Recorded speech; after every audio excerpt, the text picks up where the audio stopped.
दूसरा डिफेक्ट होता है आई का हाइपरमेट्रोपिया। इसमें क्या होता है, इसमें हमें पहले इसको कहते क्या है, इसको फार साइटेडनेस कहते हैं।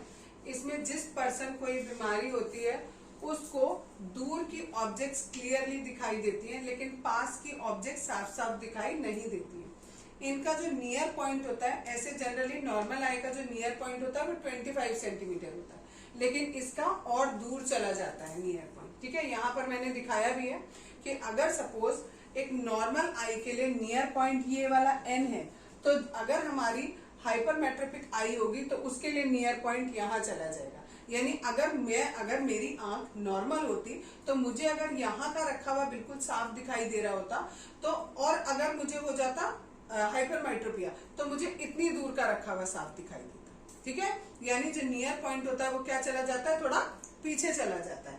ठीक है, कितना चला जाता है, इट डिपेंड्स कि आपको बीमारी कितनी है। ठीक, नेक्स्ट है इस बीमारी के क्या क्या कारण होते हैं। दो कारण होते हैं। Focal length of the eye lens is too long. जो आई लेंस है, हमारा आंख का जो लेंस है, उसकी जो फोकल लेंथ है वो बहुत ज्यादा बढ़ जाती है।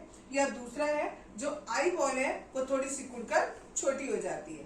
बिल्कुल जस्ट उल्टे हैं, जो हमारे मायोपिक के थे उसके जस्ट उल्टे कॉज है। यहाँ पर करेक्शन के लिए जैसे हम मायोपिक वाले में कॉनकेव लेंस लगा रहे थे, यहाँ पर हम कॉन्वेक्स लेंस लगाएंगे। जब हम देखो पहले यहाँ पर हाइपरमेट्रोपिक आई में होता क्या है एग्जैक्टली, हमारा पॉइंट कहाँ पर है, यहाँ पर है।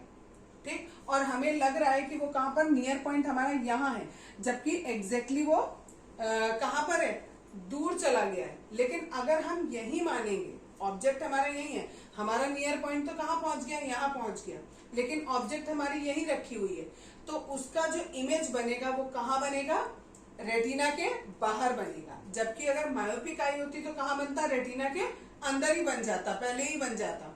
ठीक, इसको दूर करने के लिए हमने क्या किया, यहाँ पर एक कॉन्वेक्स लेंस लगाया।